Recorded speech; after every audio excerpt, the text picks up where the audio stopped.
Programme Karbala اور عصر حاضر کے ساتھ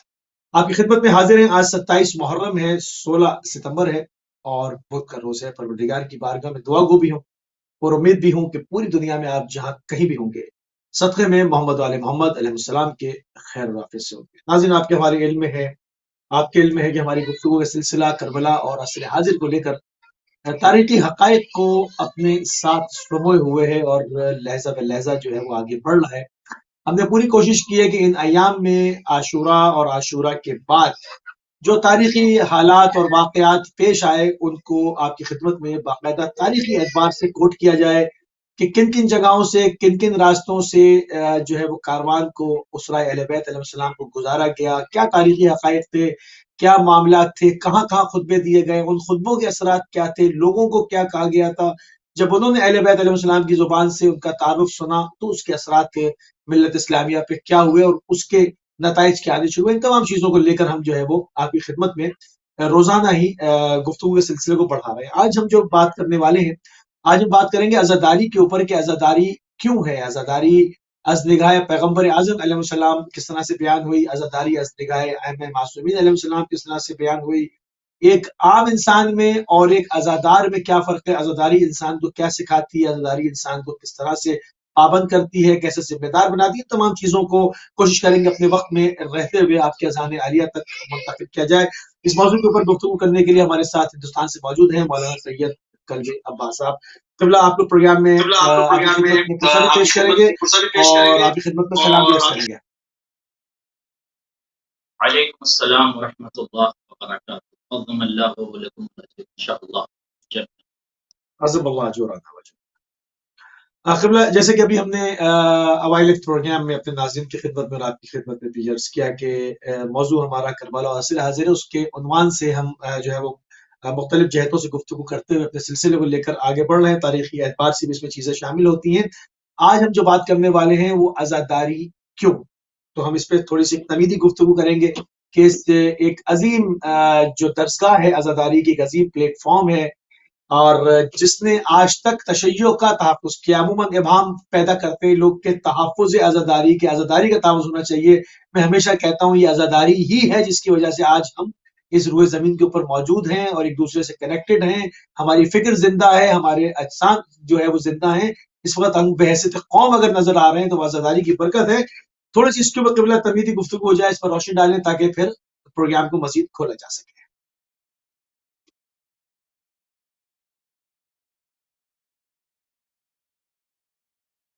قال الامام الصادق علیہ الصلوۃ والسلام ان یوم الحسین علیہ الصلوۃ والسلام اعظم مصیبۃ من جمیع سائر الایام۔ حضرت امام جعفر صادق علیہ الصلوۃ والسلام ارشاد فرماتے ہیں، ناظرین، حاضرین، مشارکین، مشترکین توجہ کیجیے گا، معصوم فرماتے ہیں کہ یوم حسین یعنی یوم عاشوراء جو ہے سب سے بڑا دن ہے مصیبتوں کا۔ تمام کائنات میں جتنے بھی دن ہیں ان دنوں میں روز عاشوراء بہت بڑی مصیبت کا دن۔ آپ کی خدمت میں عرض کروں کہ یقیناً عزائے مظلوم کربلا اور عزاداری اس لیے کی جاتی ہے کہ اہداف امام حسین علیہ السلام کا تذکرہ کیا جا سکے۔ اگر یہ عزاداری نہ ہوگی تو امام حسین کا پیغام پوری دنیا تک کیسے پہنچے گا؟ زمین کربلا پر امام حسین علیہ السلام نے وقت آخر امام سجاد علیہ السلام کے ذریعے سے جو پیغام پہنچایا تھا، ان پیغامات میں سے ایک اہم پیغام یہ تھا کہ اے میرے شیوع، جب تم ٹھنڈا پانی پینا تو مجھے یاد کرنا، کسی غریب کے بارے میں سننا، کسی مسافر کے بارے میں سننا تو مجھ پر گریہ کرنا، اس لیے کہ میں وہ شہید ہوں جسے رولا رولا کے انا قتیل العبرا، عربی میں عبرا کہتے ہیں جسے تڑپا تڑپا کے شہید کیا جائے۔ میں وہ شہید ہوں کہ جسے تڑپا تڑپا کے شہید کیا گیا، قتل کر دیا گیا۔ تو عزا اور عزاداری اور یہ گریہ، یہ ماتم، یہ نوحہ اس لیے ہوتا ہے کہ زمین کربلا پر زبدہ جمال کائنات پیغمبروں کے پیغمبر کا نواسا شہید کر دیا گیا۔ اس عزا کے ذریعے، اس عزاداری کے ذریعے دنیا میں پیغامات حسینی کو نشر کیا جاتا ہے۔ اور ظاہر ہے کہ اگر اعضاء حسینی اور یہ مجالس حسینی نہ ہو تو پتہ کیسے چلے گا؟ جس طرح سے بہت سارے قاتل دنیا میں چھپ گئے اور ان کا نام تاریخ میں درج تو ہے اشارتاً، لیکن مورخ نے بہت خیانت کی اور آج لوگوں تک پتہ نہ چل پایا کہ اس کا قاتل کون ہے۔ لہٰذا امام حسین علیہ السلام کی عزاداری ایک اہم پہلو میں آپ کی خدمت میں عرض کر دوں، اس لیے ضروری ہے کہ ذکر حسین کا اتصال ذکر خدا سے ہے۔ جب ہم ذکر حسین کرتے ہیں تو اس کے ذریعے سے اہداف امام حسین کا جب تذکرہ ہوتا ہے تو خدا سبحانہ و تعالی کے پیغامات کو بھی دنیا کے سامنے پیش کیا جاتا ہے، اور آج پوری دنیا میں جو ذکر مظلوم کربلا ہے اس کے ذریعے سے اہداف امام حسین، مقاصد امام حسین، رموز کربلا، اسرار کربلا، پیغام کربلا، شہادت کربلا، تمام چیزوں کو پیش کیا جاتا ہے۔ لہٰذا ضرورت اس بات کی کہ عزاداری بہت ہی اہم شے ہے، روح حیات ہے، جان حیات ہے اور شرائن ہے۔ صحیح، سبحان اللہ، سبحان اللہ۔ اجمالی خاکہ جو ہے وہ آپ نے پیش کیا کہ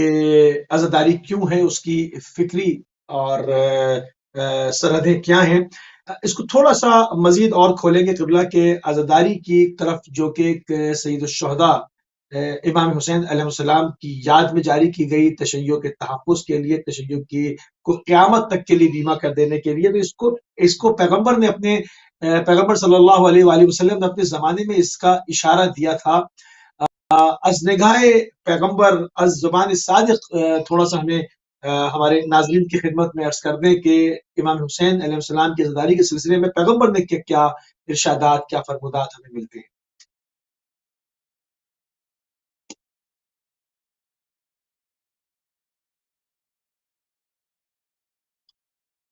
جی ناظرین، میرے خیال میں لانگ ڈسٹینس کال ہے، اور جو ہمارا رابطہ جیسے بھی بحال ہو جاتا ہے تو ہم جو ہے وہ ابھی اس پروگرام کو لے کر آگے بڑھیں گے۔ عزاداری اور کربلا اور عصر حاضر کے اوپر ہماری جو ہے وہ گفتگو کا سلسلہ جو ہے وہ جاری و ساری ہے، اور اس میں ہم نظریاتی طور کے اوپر دیکھنا چاہ رہے ہیں کہ یہ سارے معاملات کیا ہیں۔ عموماً جیسے ابھی ہم نے کہا کہ لوگوں کا بھام یہ ہے کہ وہ یہ سمجھتے ہیں کہ عزاداری کو جو ہے وہ ہم نے شاید تحفظ دینا ہے، حالانکہ اگر غور کیا جائے اور دیکھا جائے تو عزاداری نے ہی ہمارا تحفظ کیا ہے۔ وہ بہت سارے فرقے جو کہ بنتے رہے، تشیع سے نکلتے رہے، مگر اگر جن کے پاس عزاداری جیسی عظیم دولت اور ثروت نہیں تھی، آج آپ دیکھ لیں کہ ان کا جو ہے وہ بعض کا نام نشان ختم ہو گیا، اور بعض جو ہے وہ اس طرح سے جس طرح سے تشیع کا ایک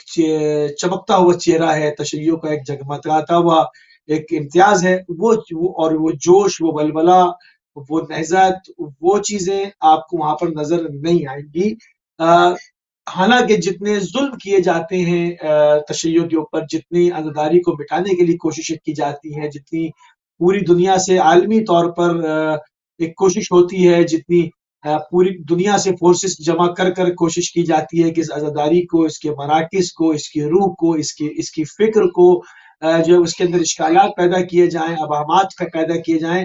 مگر آپ دیکھتے ہیں کہ وہ جتنی زیادہ کوشش ہوتی ہے اتنی زیادہ نکھر کے سامنے آتی ہے، اور اس کی حقانیت اس سے زیادہ ابھرتی ہے ان قلوب کے اوپر، ان اذہان کے اوپر، ان لوگوں کے اوپر جو کہ جتنا زیادہ دور ہوتے ہیں، جب یہ ایشوز کھڑے ہوتے ہیں تو ان کو بھی سمجھنے کا موقع مل جاتا ہے کہ یہ آخر نہضت کیا ہے، اس کے مقاصد کیا ہیں، ان سے کیا کہا گیا تھا، اس کی حقیقت کیا ہے، اور وہ قریب آنے شروع ہو جاتے ہیں۔ یہی وجہ ہے کہ ہم دیکھتے ہیں کہ سن 61 ہجری میں جہاں پر سید الشہداء کربلا کے اندر جو ہے علمی ناصر منصورنا کی صدا لگا رہے ہیں، اس آواز دے رہے ہیں، اور اس وقت جو ہے وہ آپ کی لبیک کے لیے کوئی نہیں ہے، مگر آج اسی سرزمین کے اوپر جب ہم دیکھتے ہیں تو وہاں پر ایک میجورٹی کے اندر ایک بڑا طبقہ جو وہ آپ کی حلمن کے اوپر لبیک جو کی صدا ایک مسلسل ہے، اور آپ دیکھتے ہیں، سنتے ہیں کہ بڑے بڑے قبائل اور عشائر جو ہیں وہ سید الشہداء کی زیارت کے لیے باقاعدہ اپنی اشیروں کی صورت میں آتے ہیں۔ تو یہ تمام چیزیں عزاداری کا اعجاز ہے۔ قبلہ ہمارے ساتھ ہے۔ قبلہ از نگاہ پیغمبر ہماری بات ہو رہی تھی کہ پیغمبر نے اپنے زمانے میں اپنی حیات کے اندر عزاداری کے لیے، عزاداری کے حوالے سے کچھ ارشادات خصوصاً سید الشہداء کی شخصیت کے لیے فرمائے۔ وہ تھوڑے سے فرمودات اگر آپ بیان کر دیں تو پھر ہم آگے بڑھیں۔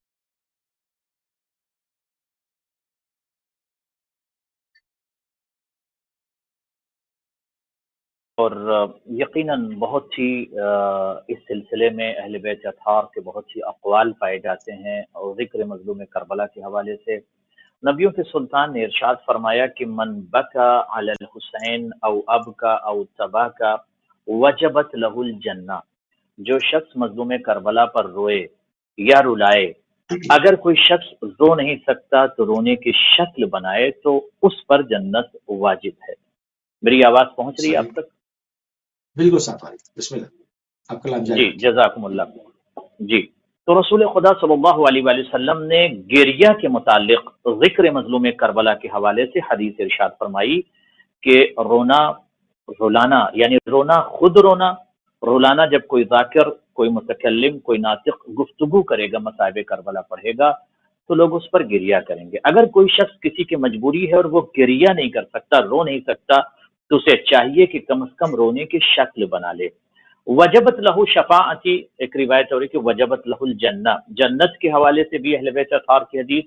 شفاعت کے حوالے سے بھی حدیث پائی جاتی ہے کہ اس پر شفاعت سبحان اللہ۔ واجب ہوگی، یعنی ہم اس کی شفاعت کریں گے۔ تو اس بنیاد پر ہم جب مظلوم کربلا کو یاد کریں گے، ذکر کریں گے، تو اہداف مظلوم کربلا لوگوں کی نگاہوں میں آئے گا، منشور کربلا لوگوں کی نگاہوں میں آئے گا، اور امام کا وہ اصل پیغام جو مدینے سے نکلتے وقت امام نے کہا تھا، اننی لم اخرج اشرا ولا بطرا ولا مفسدا ولا ظالما بل انما خرجت لطلب الاصلاح فی امت جدی اصلاح امت جدی، سبحان رسول اللہ۔ اللہ صلی اللہ علیہ وآلہ وسلم، اريد ان اعمر بالمعروف وانهى عن المنکر واسیر بسریۃ جدی وابی رسول اللہ صلی اللہ علیہ وآلہ وسلم۔ صلی تو اللہ یہ علیہ وآلہ پیغام وسلم، لوگوں کی نگاہوں میں آئے گا تاکہ خائن رائٹر، رپورٹر اور مورخ کی باتوں میں لوگ آ کر اپنی فکر کو ملتہب نہ کریں گے۔ تو رسول خدا نے بہت سارے مقامات پر اگر آپ دیکھیں کہ اچانک رسول اللہ گریہ فرمانے لگے، جب ان سے سوال کیا گیا آپ گریہ کیوں فرما رہے ہیں، تو ارشاد فرمایا کہ زمین کربلا پر میں یہ دیکھ رہا ہوں کہ زمین کربلا پر، ارض کربلا پر میرا بیٹا شہید کر دیا جائے گا۔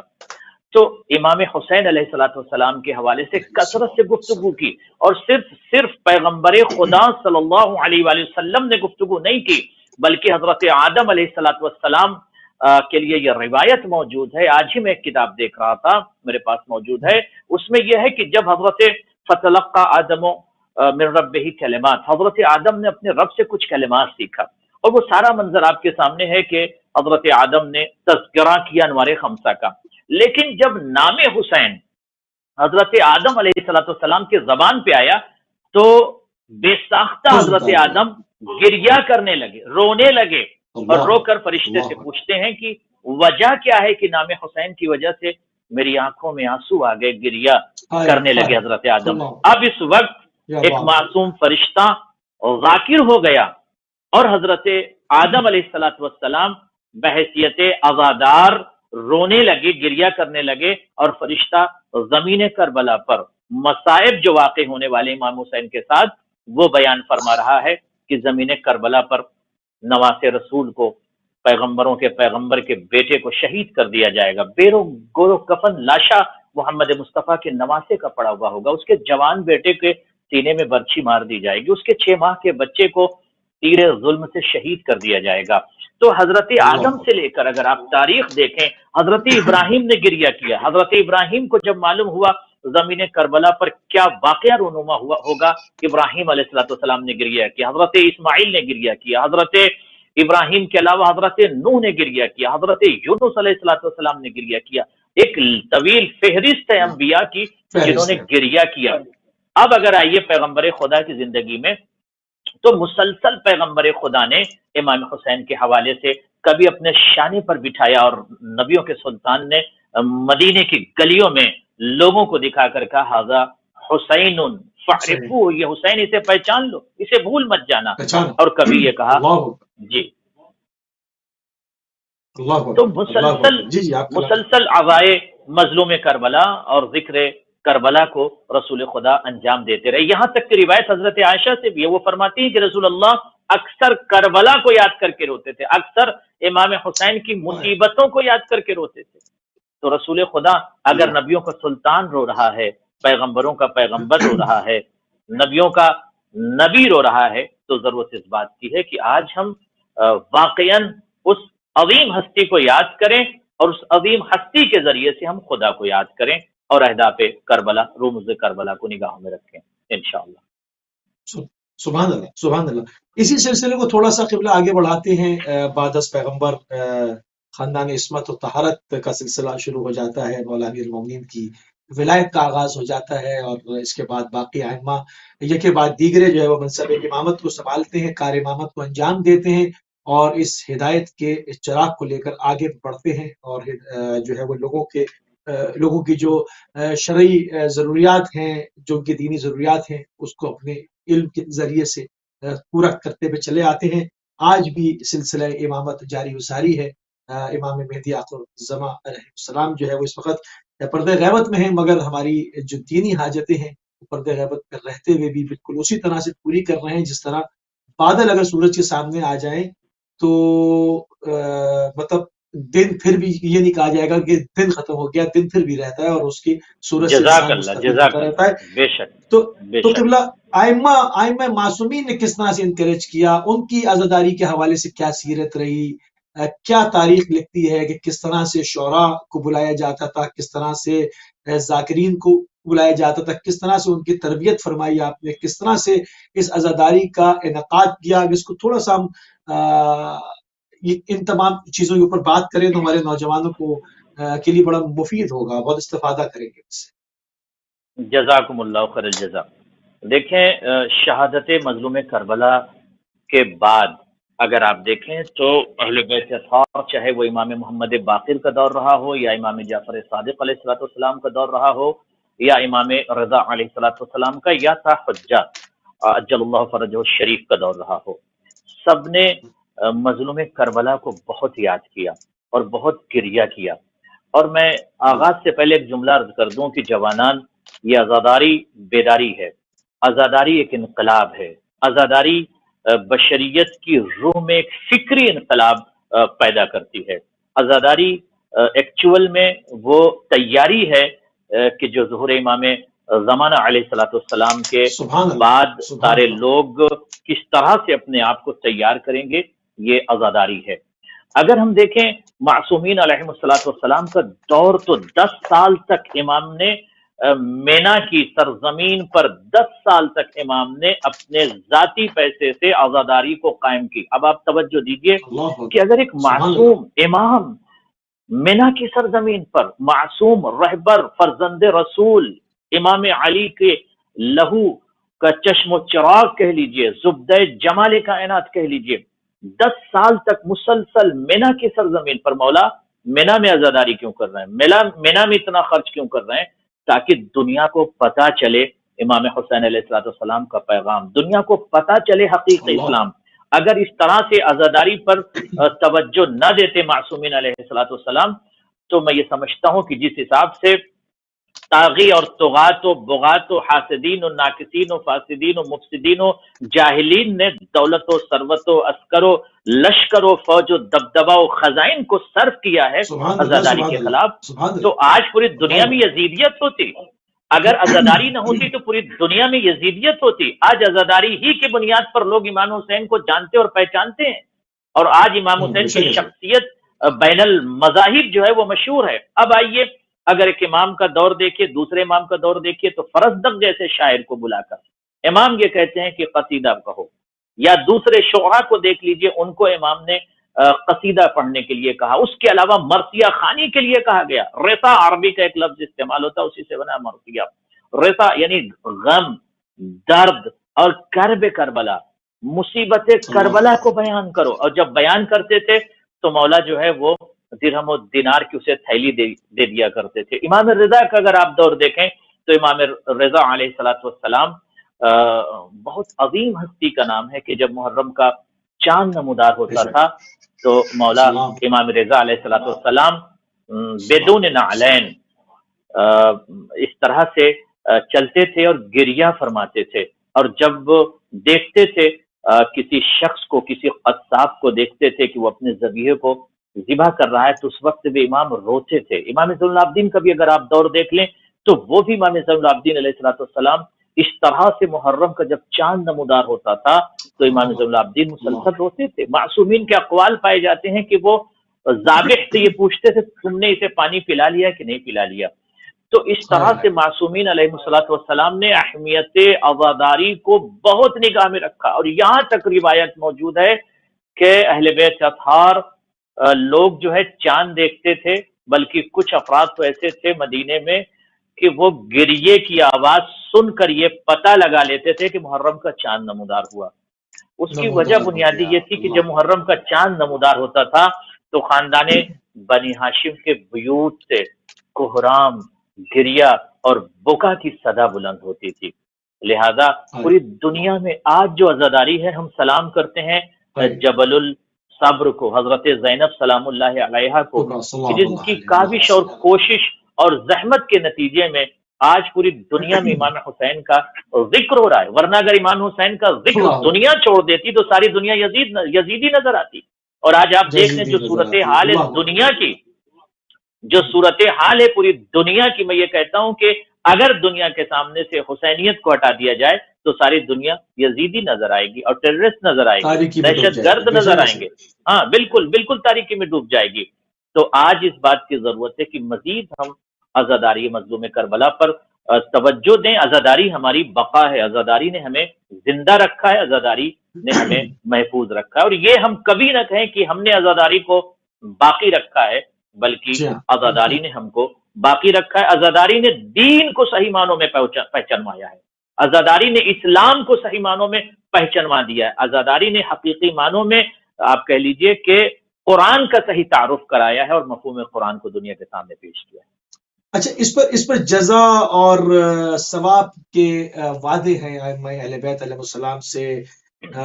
سید الشہداء کی قبر کی جانب جانے پہ، اس پہ ایک ایک قدم سید الشہداء کی جانب اٹھانے پر، ایک تو ہوتا نا کہ اجماعی طور پہ کہہ دیا کہ آپ جائیے زیارت کر کے آ جائیے، یہ اجر ہے پروردگار کی بارگاہ میں، از نگاہ خدا یہ اجر ہے اور یہ آپ کو ملے گا۔ مگر ہم دیکھتے ہیں کہ یہاں پر تاکیداً ایک ایک قدم اٹھانے پر، ایک ایک قدم، یعنی کہ اگر ائمہ معصومین کی طرف قدم اٹھ رہے ہیں تو امام فرماتے ہیں ابا بصیر چھوٹے چھوٹے قدم لو، تمہیں پتہ ہے کہ تمہارے ایک ایک قدم پہ تمہیں کتنے عمرہ اور جو ہے وہ حج کے ثواب تمہیں ملنا ہے، تو قدم چھوٹے لو، زیادہ سے زیادہ جو ہے اس ثواب سے فیضیاب ہو۔ تھوڑا سا اس طرف تاکہ ہمارے نوجوانوں کو معلوم ہو کہ پوری تاریخ کے اندر، پوری طول تاریخ کے اندر بعد از عاشورہ شیعوں نے جانوں کی پرواہ نہیں کی ہے، چاہے وہ ہاتھ اور پیر قطع کر دیے گئے ہوں، چاہے گردنیں مار دی گئی ہوں۔ اس کے پیچھے کیا فکر کار فرما تھی، کیوں سید الشہداء کی جانب یہ مجمع ہمیشہ ازدحام جو ہے وہ امنڈتا رہا ہے، اس کے اوپر تھوڑی سی قبلہ دقت فرما دیتی۔ دیکھیں، امام حسین علیہ السلام نے روح بشر پر، یا یوں کہہ دوں کہ ارواح بشر پر حکومت کیا ہے۔ امام حسین اگر کسی کے دل میں اتر جاتے ہیں، یا جس کا دل پاک ہوتا ہے، اگر وہاں امام حسین اتر جاتے ہیں تو پھر وہ شخص جو ہے تڑپتا ہے زیارت مظلوم کربلا کے لیے۔ بہت سے لوگوں نے اپنے ہاتھوں کو کٹا دیا، وہ سارا منظر آپ کے سامنے ہے، انگلیاں کٹاتی۔ نیکسٹ ایئر پھر پہنچے زیارت کے لیے تو کہا یہ ہاتھ پیش کرو تو تمہارا ہاتھ کاٹیں گے تاکہ تم زیارت کے لیے جا سکو۔ اس نے کہا آلریڈی یہ ہاتھ ہم پچھلے سال کٹوا چکے ہیں۔ تو ایسے عاشق مظلوم کربلا ہیں اور تھے کہ آج بھی میں یہ کہتا ہوں، میں آج بھی یہ جملہ کہتا ہوں کہ اگر یہ کہیں شرط اور کنڈیشن ہو جائے کہ اپنے ہاتھ کٹوا کر آپ کو کربلا جانا ہوگا ورنہ آپ زیارت نہیں کر سکتے، تو لاکھوں کی تعداد میں امام کے چاہنے والے اپنے ہاتھ کو کٹوا کر مظلوم کربلا کی زیارت کریں گے۔ کوئی نہیں کہتا کہ مظلوم کربلا پہ دہاڑے مار کے رو، کوئی نہیں کہتا گریا کرو، مگر ایک تڑپ ہے، ایک بکا، ایک صدا، ایک تڑپ ہے جو زمین کربلا پر امام حسین نے ایک آواز بلند کی تھی، حالم الناصرین انصرنا، اس آواز پر لبیک کہتے ہوئے کثیر تعداد میں آج جب لوگ کربلا جاتے ہیں، جیسے آپ نے ارشاد فرمایا کہ ہر قدم حج اور عمرے کا ثواب ملتا ہے، اس کی بنیادی وجہ کیا؟ بنیادی وجہ یہ ہے کہ میرے استاد محترم آیت اللہ فرماتے تھے کہ بنیادی وجہ یہ کہ جب آپ کربلا جا رہے ہو، یعنی مظلوم کربلا تک جا رہے ہو، تو آپ یہ سمجھو آپ خدا کی طرف جا رہے ہو، یعنی حسین کی طرف جا رہے ہو تو آپ خدا کی طرف جا رہے ہو، مظلوم کربلا کی طرف جا رہے ہو یعنی آپ خدا کی طرف جا رہے ہو، صراط خدا کی طرف جا رہے ہو۔ حسین صراط مستقیم ہے، حسین صراط خدا ہیں، حسین سبیل خدا ہیں، حسین اصل میں نمائندہ الہی ہیں، آپ خدا کی طرف جا رہے ہو۔ تو اسی وجہ سے میں ایک حدیث اگر آپ کہیں تو امام جعفر صادق علیہ السلام کی میں نے ایک نکالا، میں نے کہا پیش کر دوں۔ یقول الصادق علیہ السلام، جوانان غور سے سننا، جو حضرات نوا پڑھتے ہیں، جو حضرات اشعار کہتے ہیں، جو حضرات مظلوم کربلا پر مرثیہ لکھتے ہیں، جو حضرات ماتم کرتے ہیں، جو حضرات گریہ کرتے ہیں، ان کے لیے حدیث سنیے، من انشد فی الحسین علیہ السلام شعرا، اگر کسی شخص نے مظلوم کربلا کے اوپر ایک شعر کہا، ایک شعر کا شعرن، ایک شعر فبکا شعراً، وابکا، شعر کہا اور شعر کہہ کر وہ شخص رویا، اگر خود نہ رویا تو کسی کو رلا دیا اس نے، اشرا کوتبت اللہ اکبر لہم الجنہ، اللہ جس اللہ نے 10 مرتبہ گریہ کیا، جس نے 10 مرتبہ گریہ کیا، اللہ اکبر، اس کو اللہ اللہ جنت عطا کرے گا ایک شعر کے بدلے میں۔ ومن اللہ انشد فی الحسین شعرا فبکا وابکا خمسہ، غور فرمائیے، پہلے کیا شرط لگائی کہ کسی نے مظلوم کربلا کے متعلق شعر کہا، اس پر گریہ کیا شعر پر، یا کسی نے گریہ کیا، 10 لوگوں نے گریہ کیا، خود نے گریہ کیا، 10 مرتبہ گریہ کیا تو اس کا ثواب جنت۔ اس کے بعد فرماتے ہیں 5 مرتبہ اگر گریہ کیا، شعر کہا اور 5 مرتبہ گریہ کیا، کتبت لہم الجنہ، تو جنت ان کے لیے واجب ہے۔ کن افراد کے لیے؟ جو افراد گریہ کر رہے ہیں۔ ومن انشد فی الحسین شعرا فبکا او ابکا واحدا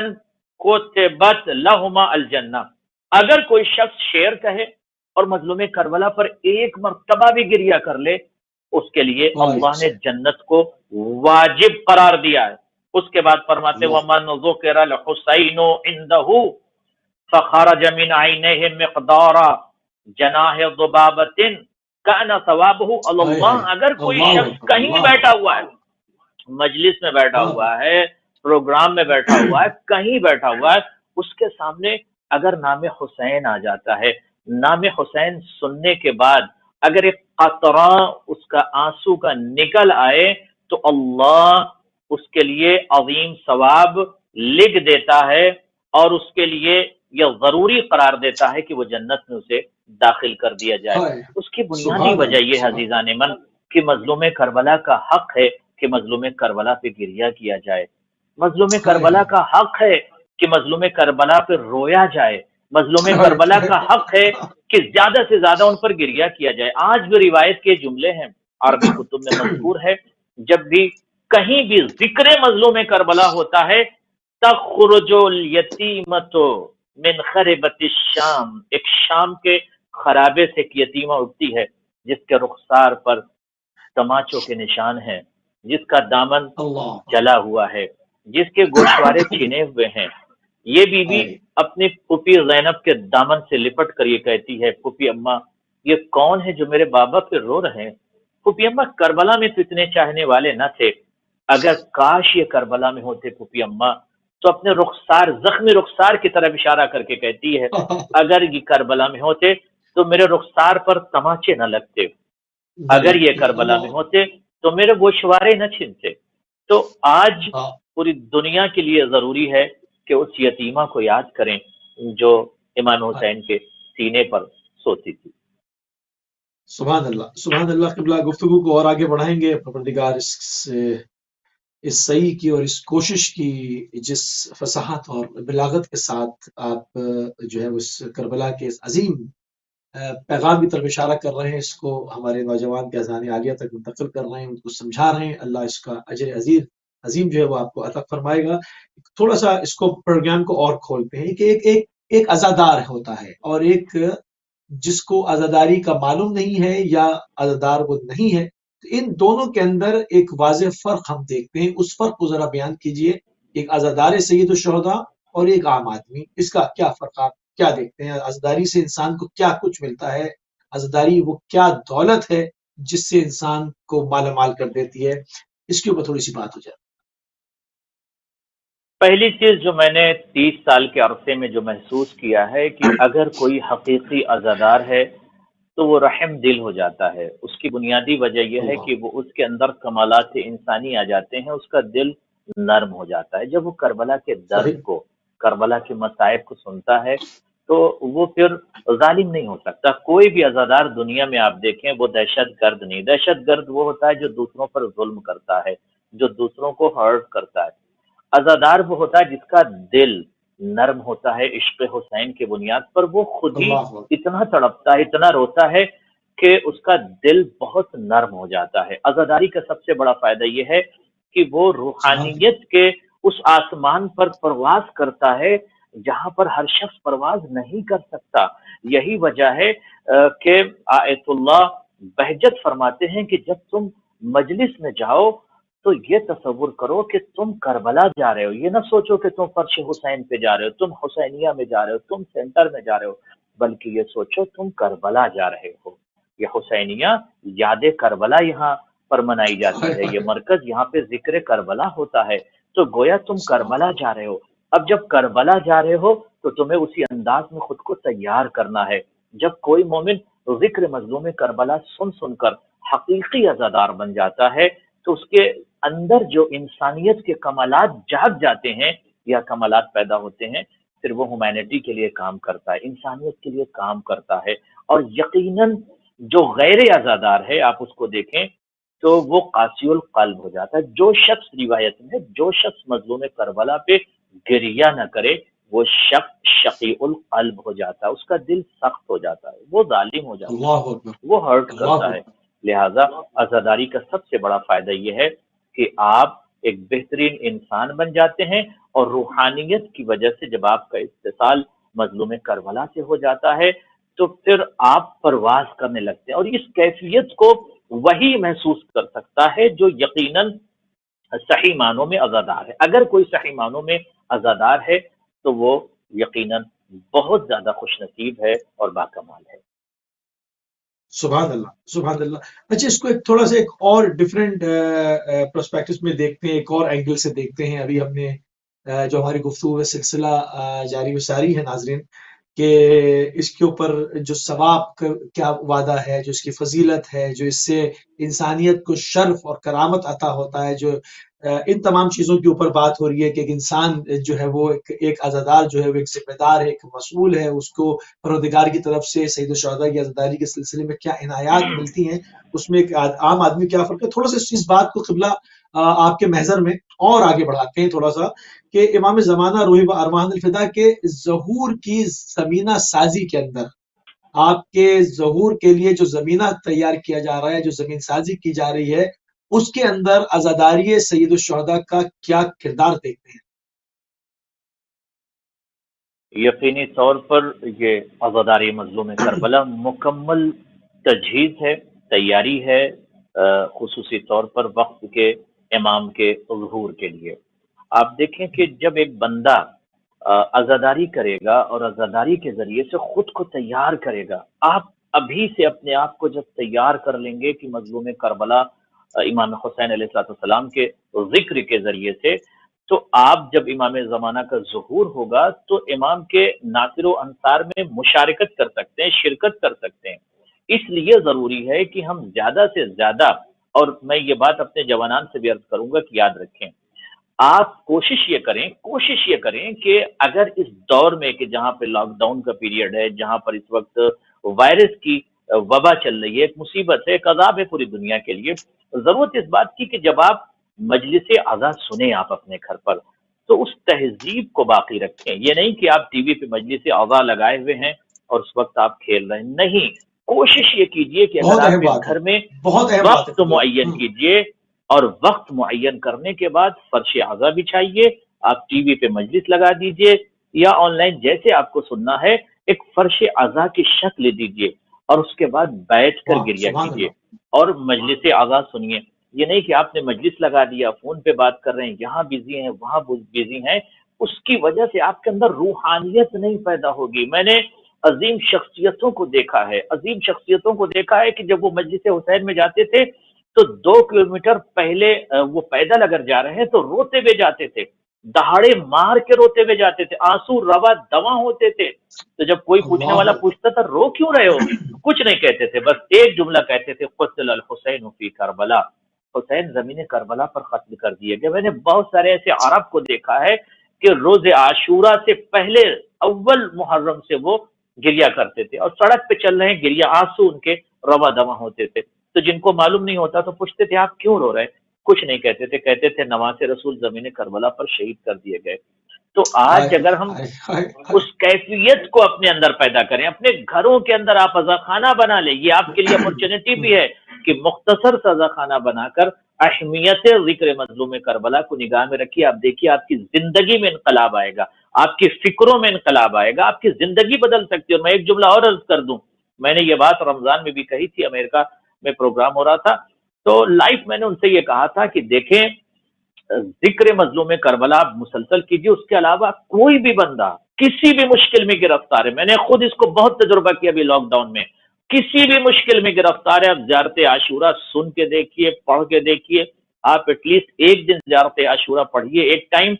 اور اگر وقت کم ملے تو ایک ٹائم آپ سن لیجئے. اگر ممکن ہو آپ کے لیے ہر نماز کے بعد زیارت عاشورہ پڑھیے. آپ 14 دن کے اندر آپ دیکھیے، اگر آپ کی دعا نہ قبول ہو جائے تو مجھ سے کہیے گا. رزق کی پرابلم ذکر عاشورہ سے دور ہوگی، صحت کی پرابلم ہے ذکر عاشورہ سے، زیارت عاشورہ سے دور ہو جائے گی. کسی طرح سے روزی کی بھی اگر آپ کو پرابلم ہے زیارت عاشورہ سے دور ہو جائے گی. اس لیے کہ جب ایک بندہ زیارت عاشورہ پڑھتا ہے تو وہ ایک مصیبت کا تذکرہ ہوتا ہے اس کے اندر.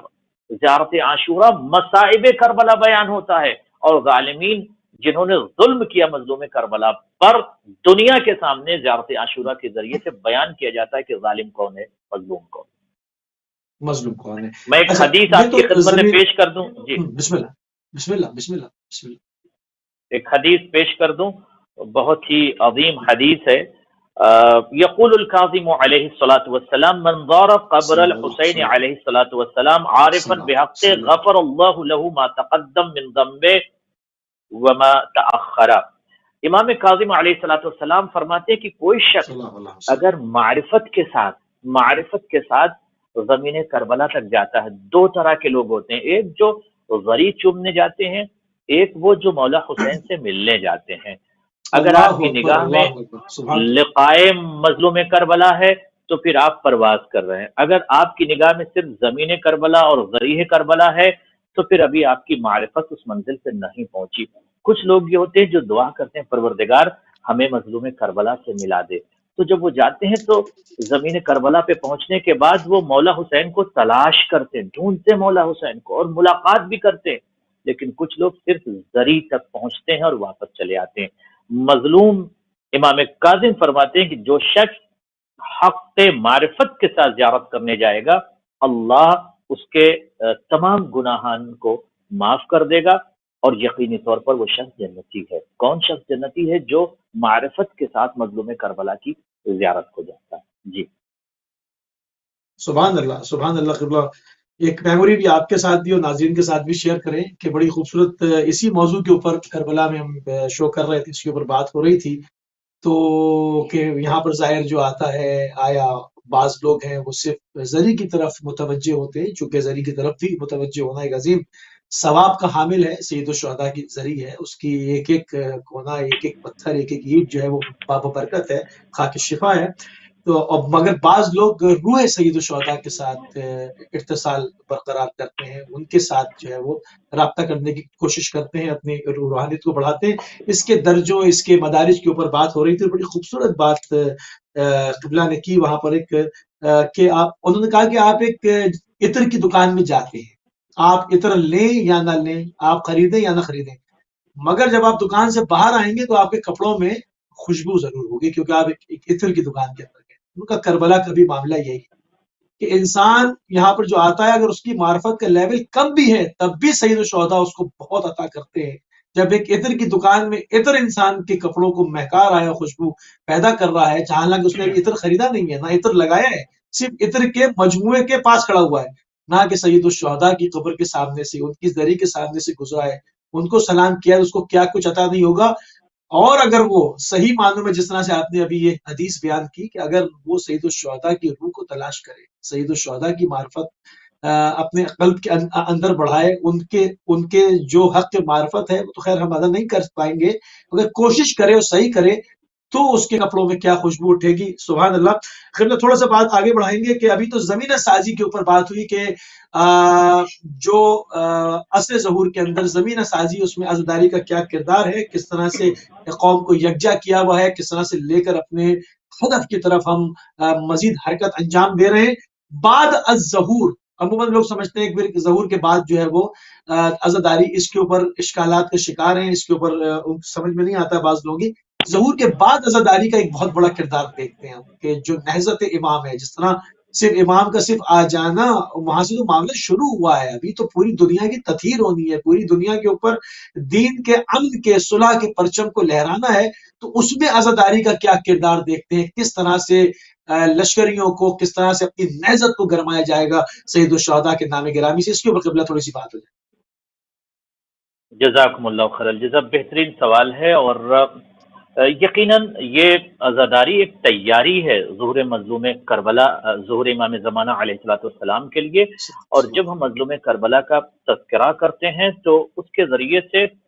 پوری دنیا میں ایک پیغام جاتا ہے۔ اب ضرورت اس بات کی ہے کہ ہمارے جوانان اس بات کی طرف متوجہ ہوں کہ آپ امام زمانہ علیہ الصلوۃ والسلام کے ناصر و اعوان و مددگار، جو لفظ استعمال کرتے ہیں لوگ، میں یہ کہوں گا کہ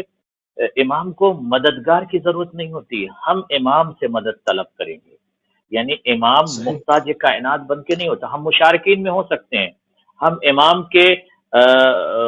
ساتھ ہو سکتے ہیں، امام کے مصاحبین میں ہو سکتے ہیں، مگر ایک جملہ اور عرض کر دوں، اگر پوری دنیا اگر امام کا ساتھ نہ دے تو کیا امام پوری دنیا میں انقلاب نہیں لا سکتے؟ کیا امام امن کا پرچم نہیں لہرا سکتے؟ لہرا سکتے ہیں، لیکن یہ ہماری خوش نصیبی ہے کہ ہم امام کے مشارکین، امام کے مشارکین ساتھ، میں، امام سبحان کے اللہ۔ لشکر میں شریک ہو سکیں، شریک ہو سکیں۔ لہٰذا یہ جوانان کبھی اپنے ذہن میں اس بات کی طرف بات کو نہ لے کر آئیں کہ امام کو ہماری ضرورت ہے، بلکہ ہمیں امام کی ضرورت ہے۔ تو آج آپ کے پاس وقت ہے، اب آپ کو فل تیاری کرنا ہے امام زمانہ علیہ الصلوۃ والسلام کے لیے، جو زمین سازی ہے، جو حالات کو مہیا کرنا ہے، وہ آپ کو کرنا ہے۔ اب آپ کو یہ دیکھنا ہے کہ آپ امام کے سامنے جب کل جائیں گے تو کیا امام آپ سے سوال نہ کریں گے کہ آپ اتنا زیادہ آپ کے پاس وقت تھا، آپ اتنا وقت یہاں وہاں سب کرتے تھے، آپ نے اپنے رب سے کبھی اتصال کیا، آپ نے نماز شب کو پڑھا، آپ نے اس پیغام کو یاد کیا؟ حينما خرج الحسين عليه الصلاة والسلام من الخيمة وراد الذهاب إلى المقتل فقال لزينب سلام الله عليها لا تنسيني بصلاة الليل۔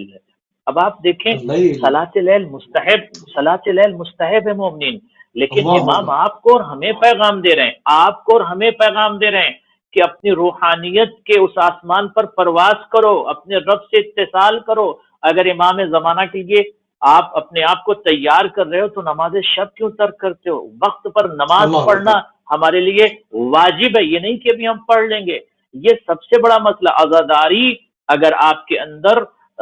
روح یا طاقت، روحانی طاقت بڑھا رہی ہے تو یقینی طور پر آپ عزادار ہیں، اور اگر واثق ہو عزاداری کے جائیں۔ ذریعے سے روحانی طاقت میں اگر اضافہ نہیں ہو رہا ہے تو اس کا مطلب کوئی شے ہے جو آپ کے وجود میں طاقت پہنچنے سے روک رہی، یعنی کوئی حاجب مانے ہے، ہو رہی ہے، بالکل حواجب ہے، صحیح۔ کرٹن ہے، معنی ہے، جس کی بنیاد پر آپ کی اسپرچولیٹی میں اضافہ نہیں ہو ررہا ہے۔ آپ کو صحیح، یہ دیکھنا بالکل چاہیے، صحیح، ایسا تو نہیں ہے کہ کسی بنیادی وجہ سے میں اس منزل پر نہیں پہنچ پا رہا ہوں۔ نہیں پہنچتا۔ اچھا، جی ہمیں ایک حدیث ملتی ہے، بالکل ہم جو ہے وہ اپنے پروگرام کو اختتام کی طرف لے کر آگے بڑھ رہے ہیں، ان لحظات کی طرف تیزی سے سفر کر رہے ہیں۔ ایک حدیث ملتی ہے کہ جب صاحب الزمن حضرت بقیت اللہ متوجہ ہوں گے کربلا کے بعد کوفے تشریف لے جائیں گے تو وہاں پر مصائب بیان کریں گے، اور اتنا مصائب بیان کریں گے کہ وہ چیزیں جو راویان کے تھرو ہم تک نہیں آئیں گے، کیونکہ امام وقت ہے، وہ جانتے ہیں، وہ کربلا کو اپنی نگاہوں سے مشاہدہ کر رہے تھے، تو وہاں پر ان مصائب کو بیان کیا جائے گا، اور اس عزاداری کی وجہ سے جو برکات نازل ہوں گی، تھوڑا سا اگر اس کے اوپر آپ 2-4 منٹ ہمیں دے دیں تو پھر ہم اپنے پروگرام کو وائنڈ اپ کریں گے۔ جزاکم اللہ خیر الجزا۔ اگر ہم اس سوال کا جواب مولا کے اس قول ہی سے دیکھ لیں کہ مولا فرماتے ہیں کہ ہم آپ پر گریہ کرتے ہیں، خون کے آنسو روتے ہیں۔ اگر عربی لفظ دیکھیں تو بدلت دموع دمن، دموع عین سے ہوتا ہے، ہم دموع کے بدلے، آنسو کے بدلے آقا حسین یا اپنے جد کے لیے فرماتے ہیں کہ ہم آپ پر خون کے آنسو روتے ہیں۔ خون کے آنسو کون روئے گا؟ جس کے نگاہوں کے سامنے کربلا کے حقیقی مناظر ہوں، جس کی نگاہوں کے سامنے حقیقی مصائب ہو، درد ہو، وہ تکالیف ہو۔ آج میں یہ جملہ اکثر کہتا ہوں اپنے شاگردوں سے کہ جب ہم تاریخ بیان کرتے ہیں، حمید کی کوئی روایت پیش کرتے ہیں، حمید جی، فوجی یزیدی کا رائٹر ہے، حمید جو ہے وہ